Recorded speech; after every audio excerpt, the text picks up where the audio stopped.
Single subject amendment and no dumbest bill in America. This is Mark Fisher with Mark and the Millennials. And the millennial joining me today is, of course, Christopher Hopkins, our producer. Thank you for joining Mark and the Millennials. This podcast is called Single Subject Amendment. And boy, do we need that now more than ever. Case in point, Governor DeSantis of Florida had a press conference about the state of COVID in the state of Florida. You know, how is COVID doing in Florida? How are we doing in Florida? How many infections do we have? How are we trying to treat this? And at the end of his press conference just occurring yesterday, the governor of Florida lambasted good old Fauci. And you cannot believe how he did this because of all of the reports coming out now about how Fauci was doing testing on animals of all types. And in some cases, we've heard people as well that hasn't been confirmed on the people side. On the animal side, it has been confirmed. Of course, disgusting. But here is Governor DeSantis taking on, by the way, no other governor in America is taking on Fauci. Not one. But this governor, 100%. He has the intellect to do it. And we have that clip. And here it is. We know NIH gave money to fund research, gain-of-function research at the Wuhan Institute of Virology. So what they're doing is they're taking U.S. tax dollars in China, and they're trying to create super viruses that'll be more dangerous for humans. And they'll say, well, we want to figure out how to combat the viruses. But you're doing this. This is very hazardous. I think it's unethical to do it. They should have been banned from doing it, but I think they went around the ban. And so we've got to shut that down. You can't have mad scientists running around playing God like this and then come to find out what else is Fauci and NIH doing. They're doing cruel experiments on puppies. What they were doing with those puppies is flat out disgusting. It's despicable. That needs to stop. I cannot believe American tax dollars would go to treat those dogs the way those dogs are being treated. And, you know, I really think Fauci needs to be held accountable. These people, these bureaucrats, they don't get to just run wild and do whatever the hell they want to with our tax dollars. And so from funding gain-of-function research to treating these puppies with really unimaginable cruelty, I think that whole lot of them need to be cleaned out, and we need to be standing up for the American taxpayer and doing things ethically and not doing things like gain-of-function research and certainly not abusing puppies. Thank you. So that is Governor DeSantis, and podcast listeners, he is right. The bureaucracy is out of control, and politicians, elected officials have allowed the bureaucracy to get out of control, in most cases, intentionally so. So what specifically is DeSantis referring to? Well, in the Daily Wire, social media erupts in calls to #ArrestFauci as doctor accused of lying and funding cruel puppy testing. So Arrest Fauci trended on Twitter all Sunday afternoon as Dr. Anthony Fauci, one of the top officials at the National Institutes of Health, received a wave of backlash following several revelations about the agency. Fauci is the chief medical advisor to President Joe Biden and serves as director of the National Institute of Allergy and Infectious Diseases, one of 27 agencies making up the NIH, one of 27 agencies making up the NIH alone. As director of the NIAID, Fauci is the chief U.S. official on the study and handling of infectious diseases. On Wednesday, the NIH admitted in a letter to lawmakers that U.S. taxpayers funded research at the Wuhan Institute of Virology, the WIV, that led to the creation of a more severe strain of bat coronavirus. The NIH also admitted that its grantee that funded the research, EcoHealth Alliance, violated the terms of its grant by failing to report the outcome of the research. The WIV is one of the chief suspects for the origin of COVID-19. In May, the Senate hearing, Fauci claimed that the NIH has not ever and does not now fund gain-of-function research in the Wuhan Institute of Virology. The NIH admission appears to contradict Fauci's claim and undermines his past support for eco-health and its president, Peter Daszak. On Sunday, a bipartisan group of lawmakers led by Representative Nancy Mace, Republican of South Carolina, called on Fauci to answer for a report that the NIH funded experiments on dozens of beagle puppies in a lab in Tunisia, North Africa. If you can believe that. The report, released by the investigative group White Coast Waste Project, alleges that scientists infected 44 puppies with disease-causing parasites for experimental drug testing. The lawmaker's letter describes the research as costly, cruel, and unnecessary. And so, as you can imagine, the letter goes, according to documents obtained via a Freedom of Information Act requested by taxpayer watchdog group White Coast Waste Project, and subsequent media coverage from October 2018 until February 2019, and NIAID spent $1.68 million in taxpayer funds on drug tests involving 44 beagle puppies. The dogs were all between 6 and 8 months old. The commissioned tests involved injecting and force-feeding the puppies on experimental drug for several weeks before killing and dissecting them. Of particular concern is the fact that the invoice to NIAID included a line item for chordectomy. As you are likely aware, orchidectomy, also known as devocalization, involves slitting a dog's vocal cords in order to prevent them from barking, howling, or crying.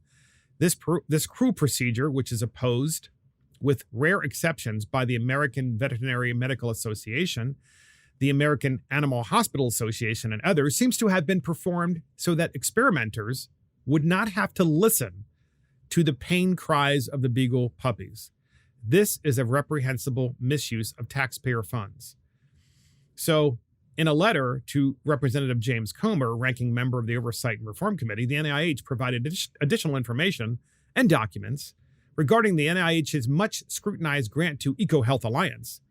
The NIH letter stressed that, quote, bat coronaviruses studied under the NIH grant to EcoHealth Alliance, Incorporated, and a subaward to the Wuhan Institute of Virology are not and could not have become SARS-CoV-19, if you will. Last month, Fauci faced calls to resign over a report on gain-of-function research taking place in Wuhan, and months of assertions by Senator Rand Paul, Republican Kentucky, that Fauci had lied to Congress and should be investigated. And the Daily Wire reported about that as well. And the reason we're talking about this, podcast listeners, is because we have an NIH, and that NIH has, according to this article, some 27 sub-agencies. I mean, talk about the size of government, right? That's just the NIH. Imagine the vastness of the federal government bureaucracy, not just the agencies that are seated by the president in terms of appointments, like the secretaries, the members of his cabinet, but also all of the sub-agencies and the sub-sub-agencies of those sub-agencies. And that's no exaggeration, podcast listeners, not even remotely. And so what Congress has done, particularly over the past 100 years, Republicans and Democrats, they will pass a bill, and the bill will just provide the authority to those agencies and sub-agencies and sub-sub-agencies to do what they want. More specifically, Congress, of course, is lobbied by these agencies like the NIH. So podcast listeners, we've very briefly talked about this before, but in the federal government, just like in most state governments, these agencies and the sub-agencies usually hire government affairs people. So they're using government money, taxpayer money, to then hire lobbyists, really what they are, to then go to your United States congressmen and United States senators and lobby them so that they will give more money to those agencies and sub-agencies. So it's government feeding on government. And then the United States congressmen and the United States senators will then put in a massive bill funding, and the funding is just, one big lump sum of funding to the NIH or to the CDC or to any of the 27 sub-agencies, if you will, in the NIH. And that money is then spent by the NIH, and they get to decide what they want to experiment on or where they want to send the money. And of course, since the United States is a nation of laws, there are certain things we can't do here. So what does the NIH do? They outsource it. They outsource it to Tunisia, a place where they can take beagle puppies, essentially that's what they are, and have these flies eat their face while they can't be heard crying and suffering, and then they kill them and dissect them. Now imagine any civilized society doing this, and I know there are definitely some podcast listeners that are probably out there saying, well, there's probably some benefit to doing this. Well, if there is, podcast listeners, then show me that benefit. The NIH should be required to provide what that benefit is. What is the real benefit of doing this? What are we going to learn? What kind of thing is going to improve the human condition and our condition here on Earth by making these animals suffer in this way? And so this goes to the title of the podcast, which is Single Subject Amendment. Namely, that when you have these lobbyists who work for the CDC and the NIH and all of the other federal agencies, because they all have their own lobbyists and government affairs people, and they're usually not necessarily outsourced. They're usually paid on the payroll of these agencies. They go to your congressman and they say, hey, you gave us $5 billion last year, and this year we want $7 billion because we're really going to do a lot of research to improve the human condition in these specific areas, let's just say, without even going down the road of what they are. And the congressman is like, oh, okay, well, that sounds great. You guys do good work over there.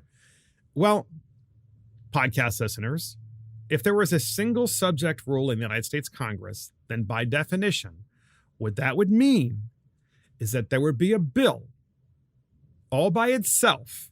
And that bill would be, we're going to test on beagle puppies what their reaction would be if we had these flies eat them alive, eat their face alive, while they were immobilized and couldn't complain, and it made us feel better because we didn't have to hear them complain, God forbid. And if that weren't a bill, and the bill also had in it, here is what we intend to learn from this. Here are the benefits to the human race. Here are the benefits to the animals. And I'm not suggesting that there are. I'm simply saying to you that information in a single subject rule in the United States Congress would mean they would have to put all that information in that particular bill just to get funding for that specific purpose, right? Not talking about a single subject rule that says, well, there's just a bill for the CDC and it goes for all of their public funding, and we just put that public funding in there in one lump sum and we say, nah, that's enough. We don't need to know anything else. I don't think so. Not anymore with the federal government. The government has been weaponized, ladies and gentlemen. The government, the bureaucracy is out of control. And we the people can only push back if we actually know what our government is spending money on. And that can only be known in a single subject rule. And a single subject rule, of course, would mean, again, just to make it very clear, podcast listeners, that our United States Congress couldn't pass a bill with 20, 30, 40, 50, 100 different line items. No, it could be only one line item and one expenditure that would be shown to pay for that line item. Here's the line item, and here's the expenditure associated with it to pay for it. That would be epic, right? Because How many congressmen, podcast listeners, would vote for a bill that says, yeah, we're going to use beagles, we're going to make them suffer, in fact, like suffer unbelievably so, and here's what it's going to cost.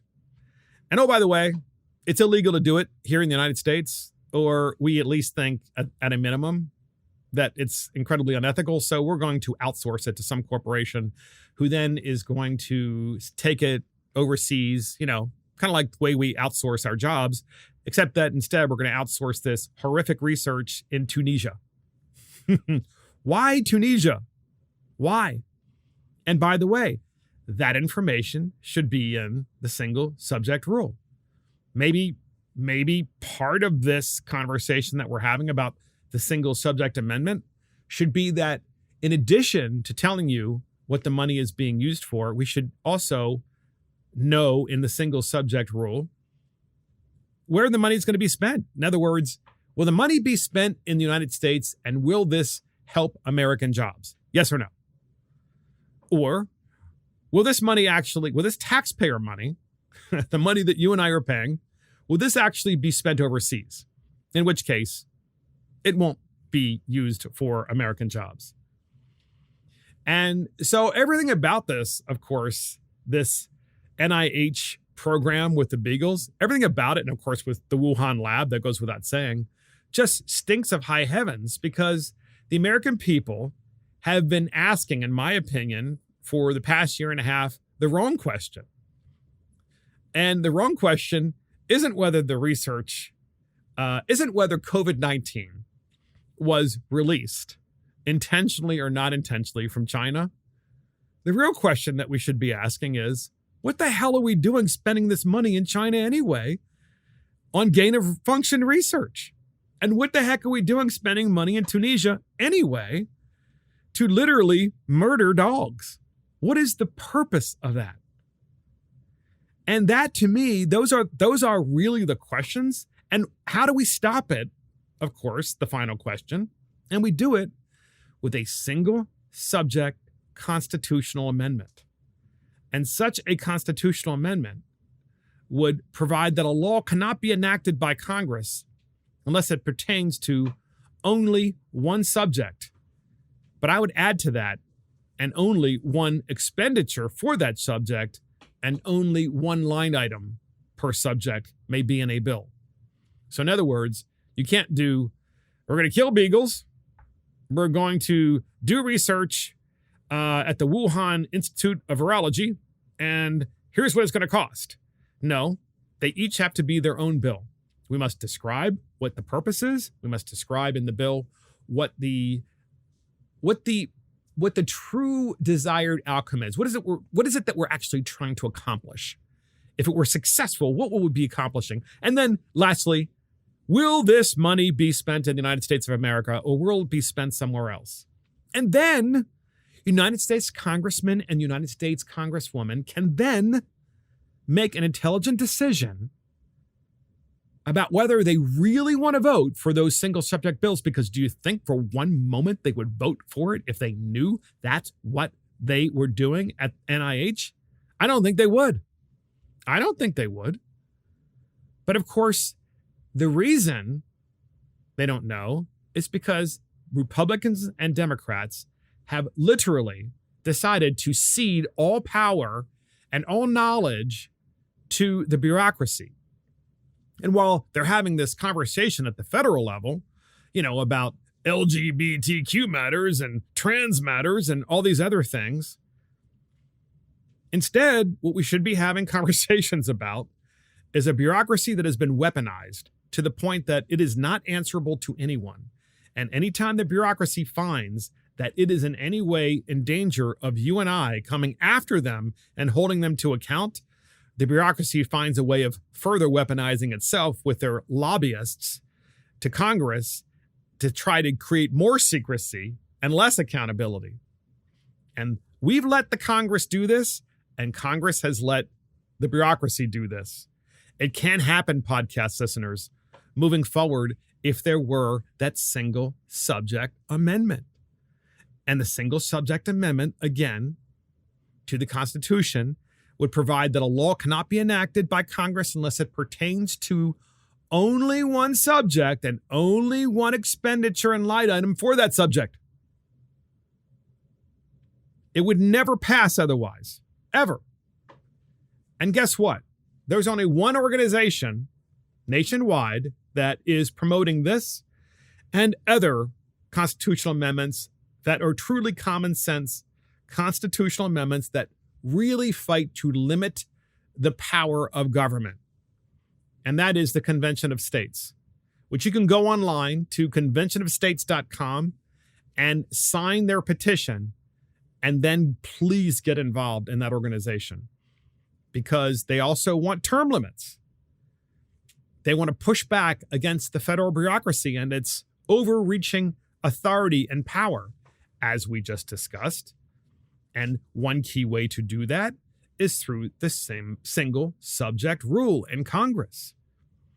And we, the people, by the way, we're going to talk about this a little bit later in the podcast, have also allowed there to be a federal Department of Education, which I must tell you makes no sense, because all education is local. It's local, and we're going to talk about this later, but we've allowed this massive department to develop to such a degree that we are now being told by all kinds of people, not all people, but all kinds, that there's only one way of learning, and that is the federal government way of learning. And there's no other way of learning. There's no other way. And you can't get outside of those government schools. The bureaucracy, ladies and gentlemen, is out of control. It is becoming increasingly weaponized, and it is becoming increasingly incompetent as it focuses on things that don't matter to the American people. And the federal government was never designed to be this massive organization that touches every aspect of our lives. So next up, podcast listeners, Fox is criticized for not muting "Let's Go Brandon" chants during the MLB playoff game. So I know, podcast listeners, you've heard, of course, the "Let's Go Brandon" chants, and we know what ultimately that means. But in the Daily Wire, chants of F Joe Biden, the expletive, erupted on Tuesday night at the American League Championship Series postgame outside Fenway Park. The anti-POTUS chants have been popping up at sporting events and concerts soon after President Joe Biden took office, when inflation started to spike and additional COVID-related restrictions were promised. Following the Red Sox versus Astros game, rowdy fans outside the park chanted, "F Joe Biden," Mediate reported, claiming Fox allowed the chants to be broadcast despite muting past chants with curse words in them. Here's what Mediate said, quote, "At one point during the broadcast, the at-home audience was able to hear 4 consecutive profane anti-Biden chants without disruption from the mute button," the report said. Mediate noted that Red Sox fans' support for Biden has changed course from last year. They said, while Red Sox fans joined the accrescent F Joe Biden chants at sporting events, they depicted much more support for the current president 1 year ago. Biden dominated Trump in Beantown, garnering 65% of the votes in Massachusetts and 80% in Suffolk County, where Boston sits. As highlighted by the Daily Wire earlier this month, chants of blank Joe Biden rang out following a NASCAR win from driver Brandon Brown. However, the NBC Sports reporter claimed fans were actually chanting, "Let's go Brandon," at the Talladega Super Speedway. So there's Mediate, who's actually criticizing the news media for doing what? For reporting the news. Oh my gosh. You're actually reporting the news that there is a rising tide of Americans, including in blue cities, at major sports events, who are saying, "Let's go Brandon," but using the expletive, and that somehow that ought not be reported. Well, guess what? It's not being reported by NBC and ABC and CBS and CNN, MSNBC, MOUSE. It's being reported, of course, by only one channel, and that is primarily Fox News. And I'm not saying Fox is the be-all, end-all, because it's not. Okay, I don't think it is. But what is the big deal about reporting it? It's happening. And why is it happening? That's why you report stuff, podcast listeners. You report it because first of all, it happened. And second of all, you report about it because you need to know why it happened. It's important for people to understand that there's this rising tide in America of unhappiness about their government and how their government is really punching down on them, to use a term. So the Babylon Bee spoke to this very issue. Liberal parent, here's the title, podcast listeners, in the Babylon Bee. Liberal parent trying to figure out how to cheer for his son Brandon. St. Louis, Missouri. Local liberal Joe Bailey has for years enjoyed cheering on his son Brandon at his Little League soccer games. But lately, that has proven difficult since cheering typically involves shouting the insurrectionist chant, "Let's go Brandon," from the stands. Quote, "I try to be so careful, but every so often in the excitement, I slip a 'Let's go Brandon,'" said Bailey. "Then all the parents join in chanting. The game devolves into fits of laughter, and all the Trump supporters are trying to give me a high five. It's horrible." According to sources, Mr. Bailey has thought about changing his son's name to something like Bandley or Bradley Neo to make things a bit easier. "Woo," said Bailey as his son made a great play, trying to desperately to avoid using the dreaded phrase, "Let's go, bud."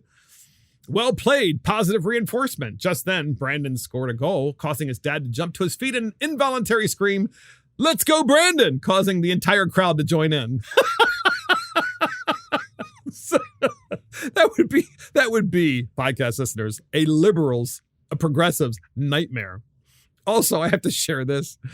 They're really on this week. They're hot this week, the Babylon Bee. So also in the Babylon Bee, NASCAR race ends early as gas gets too expensive for anyone to reach the finish line. Oh my gosh. Kansas City, Kansas. It was a sad day for circle driving fans this Sunday as no drivers finished the race at the Kansas City Speedway. This was due to the fact that gas was simply too expensive for any racer to avoid to reach the finish line. Quote, more circles, chanted the crowd, but all the cars were stopped as their tanks ran out of gas and no more circles were to be driven.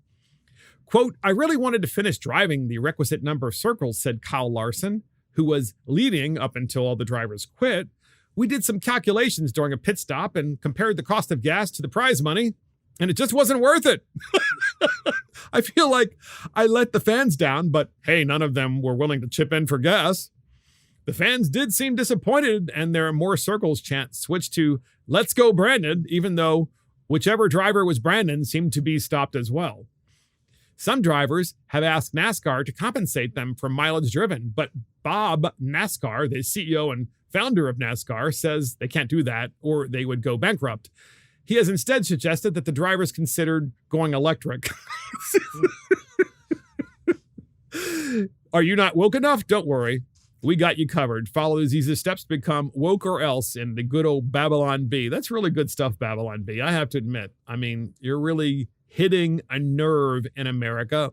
Thus the reason, podcast listeners, that Fox News and relatively no one else is covering these chants, because the American people are feeling this inflation and feeling this weaponized, out of control, stupid federal government in their everyday lives every time they go to the pumps or every time they go to their local grocery store and buy groceries.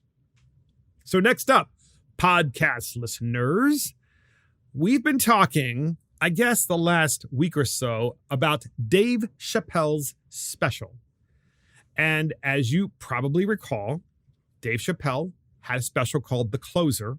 And in The Closer, Dave Chappelle took on a community in a way that was funny, right? A lot of different, he makes fun of everybody, all right? Like most comedians, let's rephrase that, like most normal comedians, unless you're a comedian on NBC and CBS and ABC, where you can only make fun of Republicans. And so there's only one kind of accepted humor. No other kind of humor is allowed. Certainly nothing that is politically incorrect. Well, Dave Chappelle is Mr. Politically Incorrect, obviously. So he did The Closer, and at Netflix, they had a walkout. And of course, that was in and of itself funny because the walkout was of their employees who are all working from home anyway. So, they're walking out of their houses. It's kind of funny. But also, some of the outraged progressive crowd came out and they decided to protest against Netflix. And the Netflix CEO, you need to shut this down. This is not right, and all that stuff. And so what happened is Dave Chappelle came out with a response. And it's actually a video response. It's pretty epic, podcast listeners. We're putting this out there in this podcast because it is worth it. It is worth it to understand and really what Dave Chappelle is saying in his response. But before we play the response, we first need to play for you that clip, one of the portions of the closer, a small clip that really made them upset. One of many, by the way, but we're just going to play one before we play Chappelle's response. So first up, here is that clip. Every human being in this room, every human being on earth had to pass through the legs of a woman to be on earth. That is a fact. So that made everybody mad because naturally, podcast listeners, Dave Chappelle is talking about the trans community and their assertion that men can get pregnant and give birth, kind of like Pete Buttigieg, right? We've talked about it as well. He's there with his husband and they're in a hospital bed together and they're holding their twins. And the implication or inference, I should say, is that somehow Pete Buttigieg's husband just gave birth in the hospital. Nonsense, of course, complete nonsense. And Dave Chappelle said it the way it is, which is all of us pass through the legs of a woman. That's how we got here on this earth. Kind of obvious. So he works those comments into his humor. And naturally, there were many people at Netflix and outside of Netflix that were really upset. And they were trying to cancel his special, Dave Chappelle's special, cancel Netflix, cancel the Netflix CEO, and cancel Dave Chappelle. Of course, they've been trying to cancel him for years. Chappelle knows this. He fully anticipated the backlash. Remember, podcast listeners, he's a comedian. He fully anticipated this backlash. And I have something that I think is really important that I'm going to tell you after you hear Chappelle's response to that backlash. This is brand new. And I think this is really important because it goes to the culture wars in the United States and who's really fighting them. Well, here is Dave Chappelle's response. First up, here it is. You said you want a safe working environment at Netflix. Well, it seems like I'm the only one that can't go to the office anymore.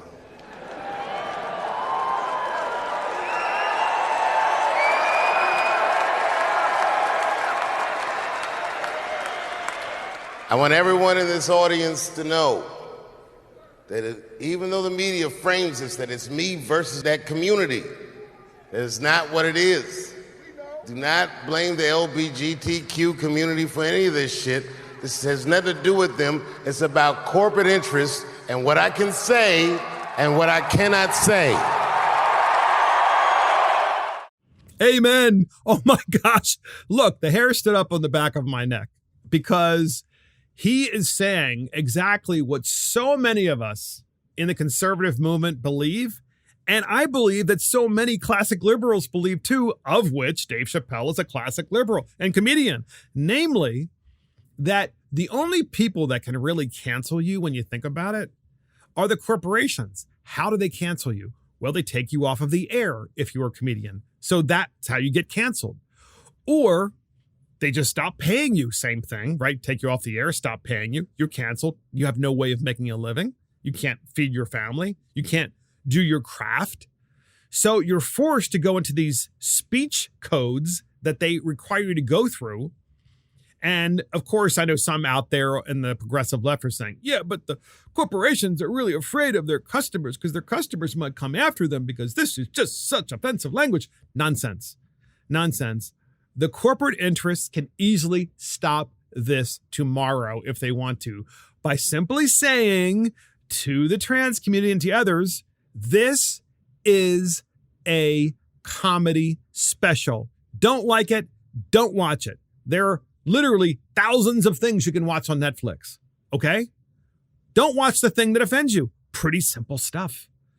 Pretty simple stuff, pretty simple choices we have here in the United States of America, this free country. And so there's Dave Chappelle saying, you say you want a safe working environment at Netflix. This is what he's saying to the Netflix employees who are like, oh my God, he invaded our safe space. But it seems, says Chappelle, like the only one that can't go to the office anymore is me. And he says it's about corporate interests, about what the corporations think I can say and what I cannot say. And then Chappelle, of course, continues on to say, I will say whatever I want to say. This is America. And you're not going to cancel me. You want to know why you're not going to cancel Dave Chappelle? Because he has this unique way, not just of telling comedy, but let's face it, he's not the traditional guy that you'd be thinking fighting these culture wars. First of all, because he's black, right? Right?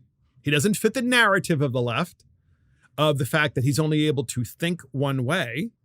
And he doesn't fit the narrative of the left of the fact that he's also personally very well off. And fine, he won't get richer as a result of having more specials. But you know what? He's already fine. He's just fine. He's independent. He's doing just fine. And so I think, podcast listeners, this is where I'm going with this. I think Dave Chappelle has turned a corner for comedy, but also for the United States of America with these culture wars.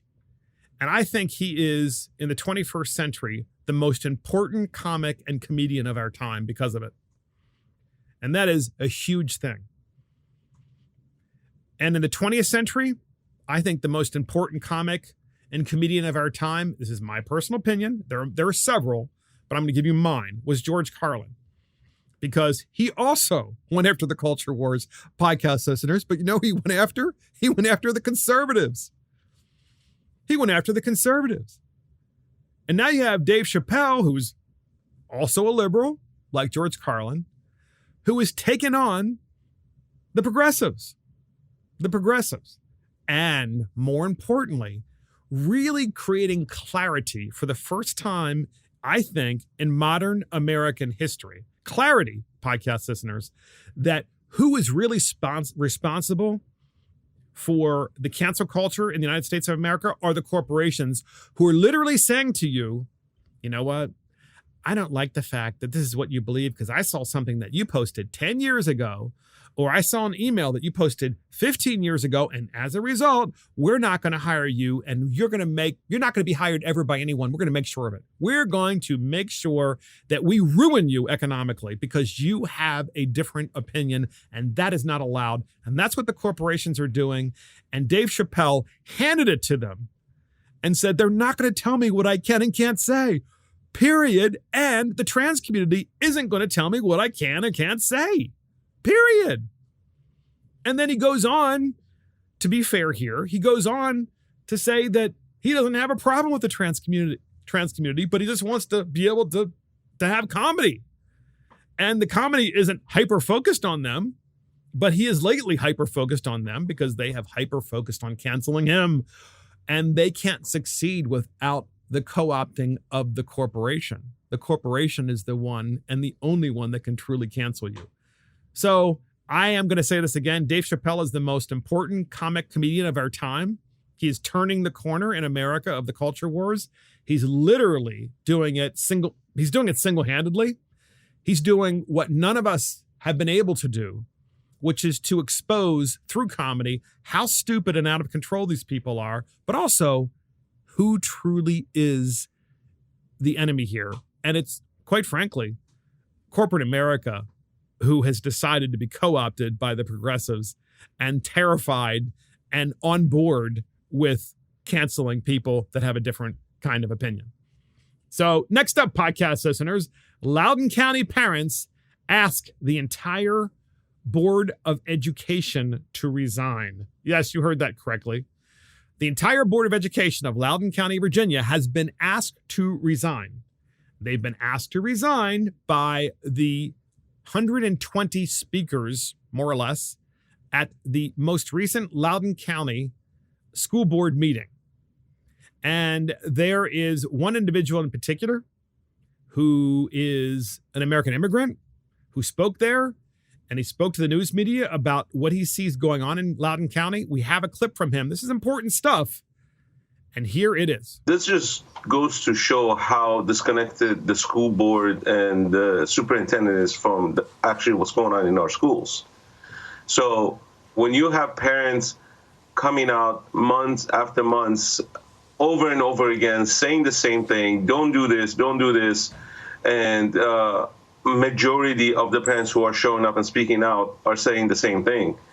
And when nothing's happening, the students are fed up, especially with what happened recently with that innocent girl, shows how they are disregarding the message of the parents, how they don't really care about what's going on in the schools, and they just want to push their own agenda.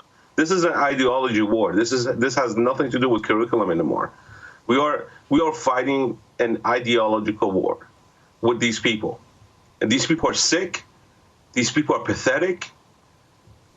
And frankly, I believe these people have a pedophile ideology. Wow. Because they're pushing this garbage on us. That's kind of what we've been saying on Mark and the Millennials for a while, by the way. As a result, it's just not Loudoun County, by the way. It's many, many, many school boards across America. To be clear, it's not all school boards, but many, many, many school boards increasingly have an ideology of pedophilia, namely that they are really hyper-focused on implementing all kinds of adult concepts in public schools. And those concepts have nothing to do with education whatsoever, but this is who has taken over many of your school boards, podcast listeners. So in the New York Post, parents are demanding a Virginia superintendent and school board resigned following allegations they lied and tried to cover up the sexual assault of a female student earlier this year. Furious parents called the resignations as they protested at the Loudoun County School Board meeting on Tuesday night, a day after a 15-year-old boy was found guilty of sexually assaulting the girl in the female bathroom at the Stonebridge High School. Remember, the 15-year-old boy was dressed as a girl, went into the girls' room, and then indeed sexually assaulted a girl in that girls' room. And that individual, that boy who committed that act, has now been found guilty. So it happened. The parents have accused Superintendent Scott Ziegler of lying about his knowledge of the assault, which occurred in May after an email surfaced last week that contradicted comments that he made at a school board meeting where he denied any bathroom assaults had occurred. Well, they did occur. Quote, "You are so concerned with pushing race and gender that you sacrificed our children," Patty Hidalgo-Menders, the president of the Loudoun County GOP Women's Club, told the board meeting Tuesday night. And, quote, "A girl was sexually assaulted in May, and you all knew about it. The predator was put back in schools to sexually assault yet another girl. You all should be fired." After the initial assault, the boy was transferred to another school within the district, Broad Run High School, where he allegedly assaulted yet another female student earlier this month. The school district has repeatedly denied any claims of a cover-up and said it alerted authorities to both assaults. In the email dated May 28th, 2021, Ziegler, who's the superintendent of Loudoun County Schools, referenced the female student's allegation that she had been assaulted in the bathroom by the male teenager at a board meeting on June 22nd. Ziegler said that to his knowledge, we don't have any records of assaults occurring in our restrooms. So again, podcast listeners, at the end of May, the superintendent referenced in writing that there had been an assault, alleged assault, in the bathroom by the male teenager. And then in June 22nd, roughly a month later, the same superintendent said, we don't have any records. So one's in writing and one's orally in front of the parents. And folks, this really goes to, right? This really goes to, in my mind, the larger issue of what is happening in Virginia, namely that there is a Virginia gubernatorial race between Terry McAuliffe and Mr. Youngkin, and apparently it's dead heat. And the Republican Party really has an opportunity in Virginia to win the state back, I believe, for many generations, and here's how. First, Youngkin has to win, of course. And the first thing Youngkin should do is implement school choice in the state of Virginia, right? The only reason these things are happening in Loudoun County, Virginia, there are a lot of reasons, so I really shouldn't say the only reason, but the primary reason these terrible things are happening in Loudoun County, Virginia is because the parents don't have school choice. They can't use their tax dollars for schools to go to a school of their choice, such as a private school or create their own school or homeschool or a religious school. They don't have that option in Virginia. And in the greater Washington area where Loudoun County is located, housing prices are so high. They're so high, and so much of your income goes to just paying for those darn housing prices. You really don't have, middle-class family, and quite frankly, even many upper middle-class families don't have any money left over. Certainly no poor families have any money left over to be able to afford private school. But if the money followed the parent and followed the child, then you would. And so podcast listeners, while you've heard me say this before, there's another issue here that is so central to the conservative movement in America in the 21st century in 2021. And that is Youngkin, if he wins, he has got to implement this from day one. I know he has to have a willing legislature. I know it. I get it. He has to make this school choice matter the central piece of his gubernatorial reign for 4 years. In Virginia, you're only in office for 4 years. You can't run for re-election. You can take a break for 4 years and then come back, but you can't have 2 consecutive terms, which of course is why McAuliffe is coming back, because he already had 1 term. But in Loudoun County, you see this modern dystopian school system that exists in so many large school systems across the country. And it's hard to believe it even is in Northern Virginia to begin with, but it's there. A crazy number of progressives have joined the school board, and what have they done? They've taken control and they've implemented ideological ideas versus actually trying to improve the education. So Glenn Youngkin, Mr. Youngkin, is, if he becomes governor, has this opportunity, to really brand the Republican Party as the party that doesn't support school monopolies, as the Republican Party that wants to empower every single parent in Virginia. And if you want to see the educational monopoly fall apart overnight, implement school choice where money truly does follow the parent. The left is going to give every excuse in the world why this can't happen. Oh my gosh, we owe so much money on these public schools because we spent so much money building them. How are we going to pay for them if no kids go to them? I got news for you. If every parent were to, let's just say 50% of the parents withdrew their kids from the Loudoun County public school system, it was probably meant to be anyway. And so it needs to fail. It needs to. But the operative point here, podcast listeners, is the Republican Party has this incredible opportunity, if they win the gubernatorial race in Virginia, to send a message nationwide that we are with the people. And that disproportionately helps minorities and the poor to be able to choose the school that you want to go to versus being stuck in the really crummy schools. And in Loudoun County, by the way, it's a very wealthy county. In their case, they have schools that are out of control, and some of them are very good, some of them are not, but they're nonetheless out of control. And parents just want to take control back of the curriculum and guess what? You know how you do that? You get to choose the school that you want to. And if you don't like that school, then you choose another school that you want to. And if you don't like that school, then you choose another school. You get to shop around just like you do with everything else. So good luck, Mr. Youngkin. We hope you do get elected, but more importantly, we hope that you actually govern in a way that fulfills the promise to the people that are ultimately going to get you in office, namely the parents who want options, want choice. So next up, podcast listeners, we have the daily Biden dumpster fire. We have not one, but we have two. So good old Biden, Joe Biden, President of the United States, let's go Brandon, he is in front of what appear to be kindergarten students, maybe first graders, thereabouts, very, very, very young. And for whatever reason, they decided to bring in this creep into the public school system. I have to call him a creep, podcast listeners, because listen to the words of wisdom that your president of the United States gives the children. You cannot believe this. We have a clip on it, and here it is. You know, when you're president, see all these people here? They're with you all the time. They get to ask you all kinds of questions, and you try to figure out how you can avoid answering them sometimes.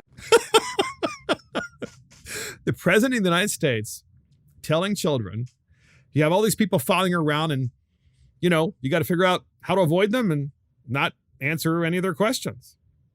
I mean, isn't the whole idea of education to teach character, to answer people when asked a question, to be respectful of people, to notice that they are even there and that they exist? And this guy did like the complete opposite to these kids. So on Monday, President Biden revealed he's quite aware of how he avoids answering questions from the press as he visited children at East End Elementary School in North Plainfield, New Jersey. Now, this is just me saying this, by the way, that Biden was probably there to be able to campaign for Governor Murphy in New Jersey. So he just happened to stop off at a school, a public school.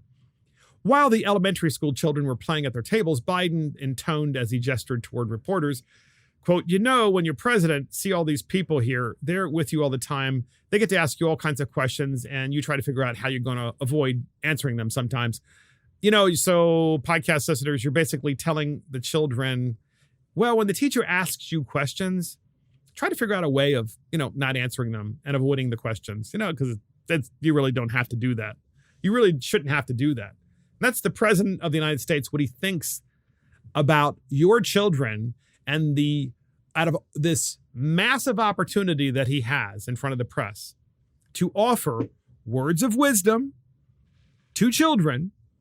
Your president of the United States decides to offer those words of wisdom to the children out of everything he could possibly say. And so we also have another daily Biden dumpster fire. And this is good old President Biden campaigning for Terry McAuliffe